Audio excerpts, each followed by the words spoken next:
At the beginning of the story, through a background voice, we learn that a sniper team along with their synth squad is being given instructions from an American base. How many guards are present there? How to enter inside the building? Even by doing the complete calculation of wind speed and distance, they keep telling their sniper. A little distance away, through the sniper scope, we are able to see several guards who, while maintaining high security, were following protocol by surrounding the entire building. Now the question arises, what exactly has this American squad come here to do? And why are these guards implementing protocol with such strictness? Before we could understand all this, suddenly a sniper bullet comes from somewhere, and as headshots hit someone's chest or someone's head, the guards one by one begin to fall on the ground. Constant non-stop sniper shots continue. When all the guards of the front line fall, then it is shown to us that these sniper shots were being fired by two squad snipers hidden in the bushes of a mountain about 500 meters away. Both snipers were sitting in ambush, and upon receiving information about the distance of the guards and wind speed constantly from the base, were immediately pulling the trigger and performing headshots. As soon as they got the order, both fired simultaneously and within a few seconds finished all the guards standing at the gate. Taking advantage of this opportunity, another of their squad forces easily enters inside that building. Now from here the story flips, and we are told what mission these snipers and squad have actually come on and what their outcome is going to be. As the scene changes, we are taken to the incident of 48 hours, meaning 2 days, ago. Here, a private jet is shown landing in the middle of a desert. As soon as the plane lands, a man comes out with a large bag. Right there, the head of America's Central Intelligence Department comes to receive him, whose name is Mod Ice. And right here we learn the identity of that man. His name is Brandon Beckett, who is a sharp sniper of America. There has been no such mission of Brandon from which he has returned unsuccessful. His target is never missed. He has previously blown away many dangerous mafias and big dons with his sniper shots, and present inside that big bag of his is his customized Barrett .50 caliber sniper rifle. When he is taken toward the base by car, then the chief of the Central Intelligence Department explains the full details of the mission to him. During this, we also learn why Brandon has been called here. Actually, Brandon Beckett has been brought here to eliminate an African armed gang. This gang, while staying inside America, was plotting a conspiracy to wipe out America. Therefore, at any cost, it has become extremely necessary to down that gang. While telling all these things, he brings Brandon to the base. As soon as he gets out of the car, an old friend of Brandon comes in front of him, whose name is Zero. Zero had once completed many dangerous missions with Brandon in the Central Intelligence Department. As soon as Chief Mod Ice understands that Brandon and Zero already know each other, he gives Zero the responsibility to introduce Brandon to the whole team. Zero takes his friend Brandon Beckett in front of the squad team and introduces him to everyone. Here, let me first introduce you to this entire squad team. The special operations captain of this squad team is Nova, and his assistant is Anika. Besides this, there are also 3 specially trained lady commandos, Kira, Nadia, and Jason. After the introduction to the whole team, Brandon asks, "Okay, is there no sniper in this squad team of yours?" Just then, Central Intelligence Department Chief Mod Ice brings a boy whose name is John D. The chief tells, "This boy is the most dangerous sniper of our team. If you want, you can train him in your own way." After the introduction, the talk moves to the mission.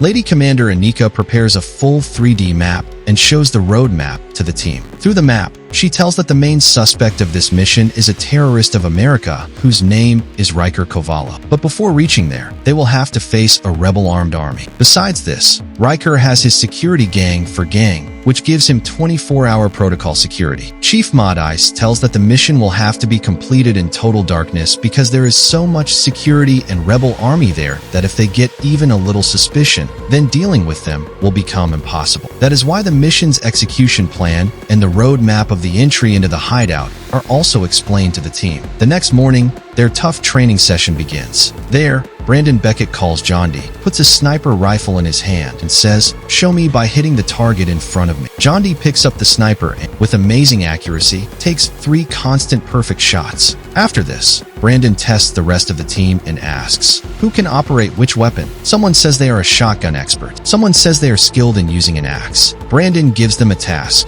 Assemble your weapon, and the time limit is only 15 seconds. If you fail, you are out of the mission because the enemy will not give even an extra nanosecond of 15 seconds. Before that, they will sink a bullet into your chest. But all members of the team assemble their respective weapons before time. Seeing this, Brandon understands that they are truly trained in a dangerous way. Even so, Brandon remains suspicious of John D. At night, he takes John D near a hideout, puts a sniper in his hand, and says, "Shoot the one who is visible in front in the head." John D says nervously, "Hey, I don't even know him. Why should I headshot him? And if I did, the surrounding army will surround us. Escaping will be impossible." But Brandon says strictly, "This is an order. Fire." Johnny gets confused. He thinks this man is crazy. Otherwise, why would he give such a suicidal order? But finally, leaving everything to the one above, he looks into the sniper scope. He pulls the trigger and takes a shot, but the gun is empty. No bullet. John D is left stunned. Actually, Brandon wanted to test him on whether he follows orders or not, and how he reacts in a critical situation. After passing this test, Brandon selects him as his personal spotter. Then, Central Intelligence Department Chief Modice gathers the whole team and motivates them strictly. He says the chance of returning safe from this mission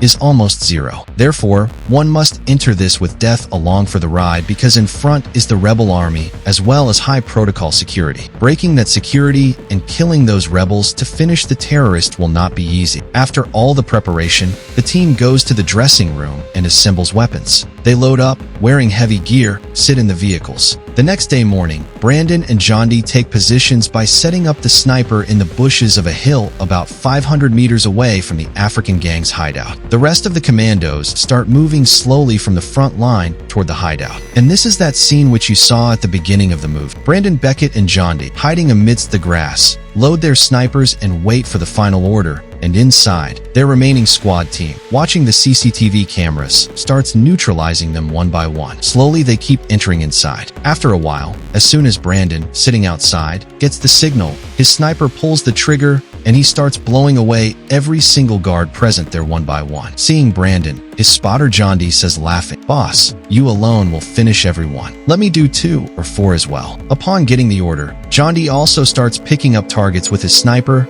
and constantly starts blowing off the enemy's skulls one by one. Seeing this madness of his, Brandon stops him and says, "Don't fire non-stop like this. Otherwise, they will track our location." Therefore, Brandon starts telling him targets one by one and gives orders to fire according to that. In this way, they slowly finish all the security present behind the building. As soon as all the security at the back falls, the squad team starts moving inside from that door. As soon as they enter inside, they first cut the fuel lines of all the vehicles and puncture every tire. On the other side, the other 2 commandos start climbing toward the upper floor of the building from the other side. But right at that time, 2 guards come there and launch an attack. In agile shots, both commandos finish them immediately. Meanwhile, it is seen that one security guard was sitting in a room watching a football match. Just then, a commando comes from behind. Tightening a rope around his neck, he drags him into the darkness. As soon as the light turns on, the team realizes they have reached directly into the weapons warehouse, and standing in front is the leader of that gang, Riker. Riker, taking advantage of the opportunity, shoots Modice in the leg with his shotgun and immediately activates all security. Suddenly, sirens start ringing loudly. He alerts his guards that the squad has entered his room. On the other side, Brandon and Beckett, hidden in the mountain, also hear this siren, but they don't understand what is happening inside. Another squad present outside also falls into confusion because something like this was not in their plan. Just then, a man from their team starts running upward to see what exactly this siren is about, but Nadia stops him. Now Brandon Beckett gives the order to his spotter John D. "Don't wait anymore. Blow away everyone who is visible in front." John D immediately loads the sniper and starts dropping enemies one by one. Now they have only one goal, to clear all the enemies present in front so that they can save their trapped team. Over there in the room, Riker loads his revolver. He has understood that the special squad is all around him and the situation is going out of his control. He moves toward a machine. He removes the cloth lying on it and orders his technician to turn it on. The technician plugs it in and starts the machine. At that same moment, the rest of the squad finishes the guards outside, enters inside the room, and tells Riker to surrender. But suddenly, a massive explosion occurs from that machine. Because of radio waves, everything nearby has shaken up. After a while, when the situation calms down a bit, it is seen that all commandos, because of that dangerous radiation, are lying fallen all around, having become unconscious. Right at that time, Brandon Beckett's friend Zero enters the room from outside and finally catches that gang leader Riker. In a little while, everyone starts regaining consciousness, but Riker says laughing, "In a little while, you all will die." As soon as he says this, blood starts coming out of everyone's mouth, and one by one they keep falling on the ground. Then the real truth comes out. Actually, that machine was a high-frequency alpha radiation machine. From the radiation of this machine, the neurons of a human brain get badly damaged, and, upon coming under its effect, any living being can die in just a few seconds. Exactly this happens here too. In a matter of just a few seconds, several members of the Special Squad of America's Intelligence Department drop dead in front of everyone while vomiting blood. Hearing this story, the entire squad team is left absolutely stunned, because everything happened so fast that no one understood what actually happened to them. Meanwhile, along with that squad, the leader of that gang also comes into the grip of the radiation. Finally, he also dies from that same radiation. Anyway, handling the situation, Brandon starts explaining to everyone, "What has happened, we cannot bring back, but we must face the power coming ahead. Before that, how can this machine be neutralized? We have to find this reason." But even after many attempts, they were not able to find any way, because so many operating systems were attached to that machine that it was not understood which to connect with what. Just then, Zero comes and tells that many more members of that gang are moving toward them. Therefore, for the time being, they will have to leave the machine right here and face this rebel gang. The result is that they leave the machine there and gather whatever weapons and ammunition were there and start making a plan on how to stop this gang. But they had very little time. They pick up all the mines kept there and, going directly in front of the gate, dig a pit and lay mines so that as soon as the vehicles of the rebel army come inside, the mine blasts immediately. In this way, after laying a trap in the entire building, they gather everyone in one place and Brandon starts motivating. He says,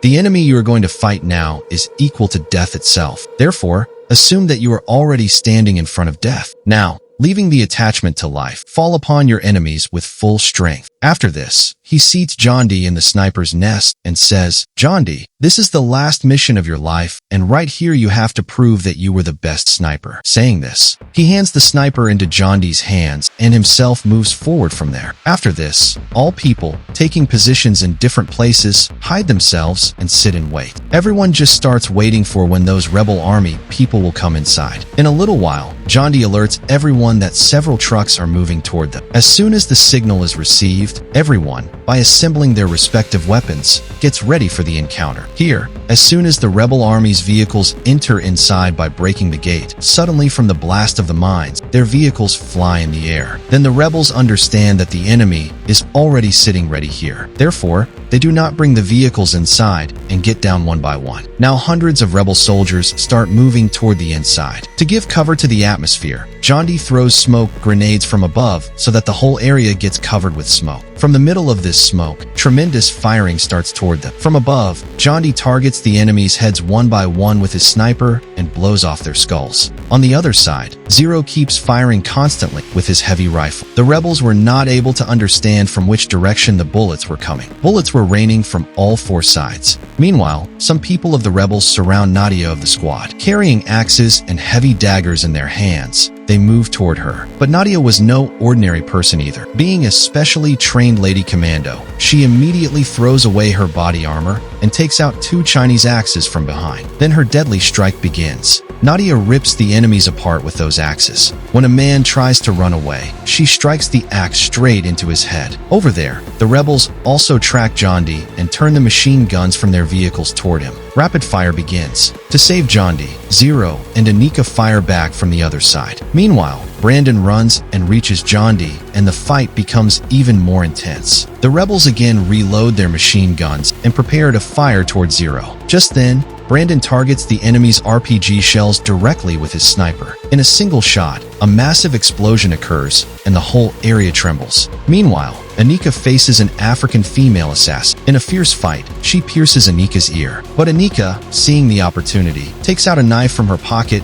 and stabs it directly into her eye, due to which that assassin drops dead right there. Zero also suddenly clashes with another assassin. He starts stopping Zero's breath by squeezing his throat. But Zero picks up a piece of wood from the ground and stabs it into his chest, and then blows off his skull with a gun. During this, Brandon faces a rebel. Brandon pretends to surrender and suddenly snatches his gun and fires rapidly at him. Then, taking a knife from his waist, he stabs it straight into the chest and finishes him by squeezing his throat with the rifle belt. But just as Brandon is coming down the stairs, suddenly a rebel shoots him. Brandon kills him in return fire immediately, but himself also falls on the ground. Seeing this, Zero runs and comes to him and tries to stop his blood. Just then, Nova comes running toward them. But at that same time, a rebel fires a bullet at her chest. Nova, in a badly injured state, tells Zero that she has already planted bombs in the room with the radiation machine. In a few moments, the whole building will blow up and that machine will be destroyed forever. Saying this, Nova takes her last breath in front of everyone. In a little while, with a terrible explosion, the entire room and the machine blow up forever. The squad is completely shaken, but they see that more rebel army is moving toward them. It was impossible for 3 or 4 people to face so many enemies.